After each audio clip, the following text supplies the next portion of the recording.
की स्तुति और प्रभु के नाम की महिमा हो। परमेश्वर पिता को बहुत ऐसे धन्यवाद देते हैं कि प्रभु ने हमें जीवित रखा, सुरक्षित रखा और इस समय में परमेश्वर ने हमें अपनी महिमा के लिए इस्तेमाल करा। उसके लिए जीवित और सनातन परमेश्वर को युगान युग महिमा उसके लोगों के द्वारा, उसके पवित्र सभा के द्वारा होती रहे। Hallelujah, hallelujah. मेरे प्रिय छठी वाणी की ओर हम चलेंगे और आप लोग में से निकाल सकते हैं यूहन्ना रचित सुसमाचार अध्याय 19 और उसकी 30वीं आयत।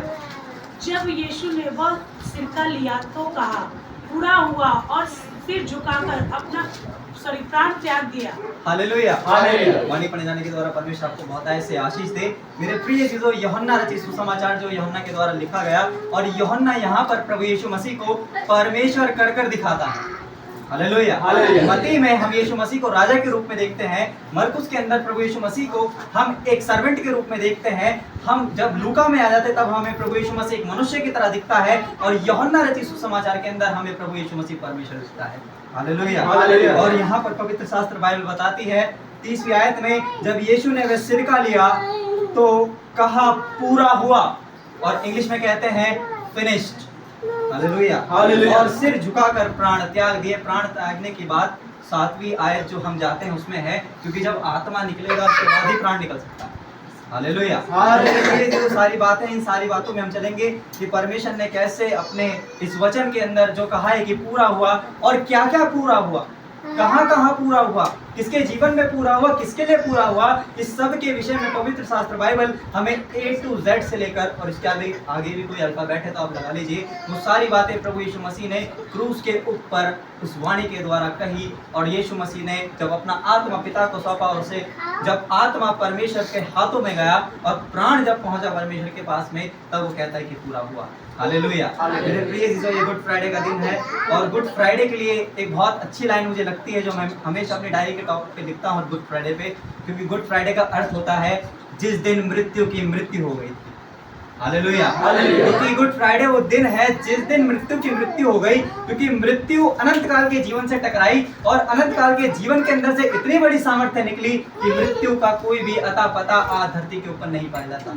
Hallelujah, hallelujah. हम कहते हैं कि कलीसिया के पास अनंत जीवन और उद्धार है, क्योंकि कलीसिया के पास वो अनंत जीवन और उद्धार उस वाणी के द्वारा मिला है जो पूरा हुआ है, जो यीशु मसीह के मुंह से आपके लिए और मेरे लिए निकली है। Hallelujah, hallelujah. यीशु मसीह ऊंचे पर लटकाए गए, जिन्होंने उसकी ओर दृष्टि की, भजनकार लिखते हैं, उन्होंने ज्योति को पाया और उनके मुंह कभी काले न हुए। जब 34 के हम अध्याय में जाते हैं वचन संहिता में, तो बहुत खूबसूरती से लिखा है, तो यीशु मसीह ज्योति के रूप में ऊपर चढ़ाए गए। आप मेरे साथ कहता एक आयत निकाल सकते हैं, यूहन्ना रचित सुसमाचार अध्याय 1 और उसकी 4थी आयत। उसमें जीवन था, वह जीवन मनुष्य की ज्योति था। हालेलुया। उसमें जीवन था और वह उसमें जीवन था और ज्योति है प्रभु यीशु मसीह। तो ज्योति के अंदर एक जीवन पाया जाता है जो मनुष्य के लिए ज्योति और जीवन बन गया। हालेलुया। तो यहाँ पर हम देखते हैं यीशु मसीह को जब ऊंचे पर लटकाया गया, तो इसका मतलब ज्योति ऊंचे पर है, और ज्योति के रूप में जब हम प्रभु यीशु मसीह को देखेंगे तो मलाकी जो आखिरी भविष्यवक्ता है उसकी वाणी को प्रभु यीशु मसीह यहाँ पूरा करते हुए दिखते हैं। मलाकी की पुस्तक अध्याय 4 उसकी 2री आयत पढ़े।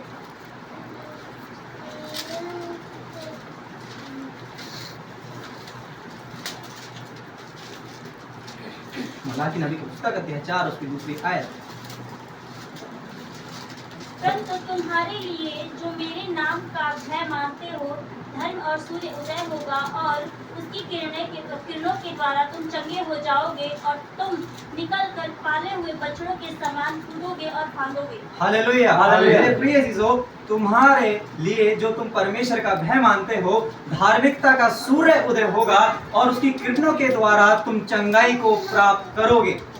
और ये आखिरी वाणी प्रभु यीशु मसीह की क्रूस पर थी। अब इसका कनेक्शन बहुत ब्यूटीफुल तरीके से देखिएगा। प्रभु यीशु मसीह का ये फसह का पर्व जो था वो 4थे नंबर का फसह का पर्व था। Hallelujah, hallelujah. प्रभु यीशु मसीह का ये जो फसह का पर्व मना रहे हैं प्रभु यीशु मसीह अपने जीवन काल में, ये 4था फसह का पर्व प्रभु यीशु मसीह अपनी सेवा के अंदर बना रहे थे। और 4थे का संबंध जब हम सृष्टि के अंदर जाते हैं तो परमेश्वर ने 4थे दिन सूर्य को बनाया। हालेलुया, इसलिए मलाकी ये लिखता है अपनी पुस्तक के अंदर, लिखते हैं कि यहाँ पर जो तुम परमेश्वर का भय मानते हो, तुम्हारे लिए धार्मिकता का सूर्य उदय होगा। क्योंकि चौथा पर्व प्रभु यीशु मसीह अपने जीवन में फसह का बनाएंगे। और चौथे दिन परमेश्वर ने सूर्य की सृष्टि को करा, तो चौथे दिन में सृष्टि सूर्य की हुई। उस सूर्य में से किरणें निकलकर मनुष्य को चंगाई दे रही है, उस सूर्य में से किरणें निकलकर मनुष्य को जीवन दे रही है। इसलिए यूहन्ना लिखते हैं कि वह ज्योति मनुष्य का जीवन है। Hallelujah, hallelujah. यहाँ पर हम देखते हैं बाइबल की जो एक एक लाइन है, जो उत्पत्ति में परमेश्वर ने कार्य करा, अपने पुत्र के आने से पहले उसको चिन्ह करके आकाश में टंगा के रखा। उस सूर्य को परमेश्वर ने वो भविष्यवाणी मलाकी के द्वारा लिखवाई, और उसके बाद में यीशु मसीह के जीवन में हमें वो भविष्यवाणी पूरी हो के देखने को मिलती है, जो फसह के दिन से चालू हो गई। Hallelujah, hallelujah. इसलिए प्रभु यीशु मसीह ने कहा कि पूरा हुआ। प्रभु यीशु मसीह मेरे प्रिय जो सूर्य है, उसकी किरणों के द्वारा हम लोग चंगाई पाते हैं।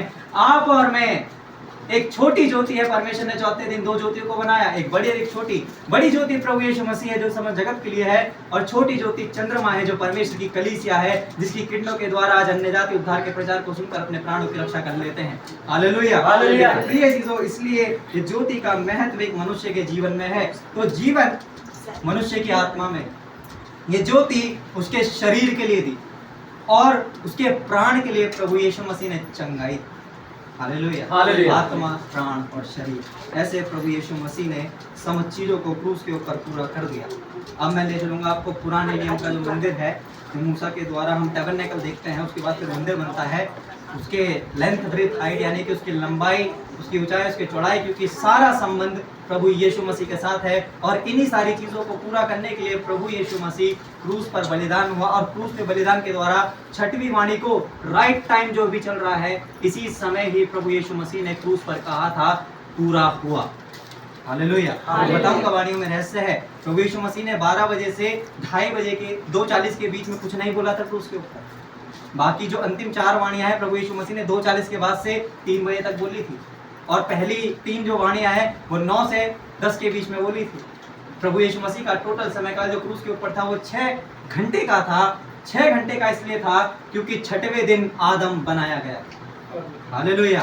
और 6 का अंक जो है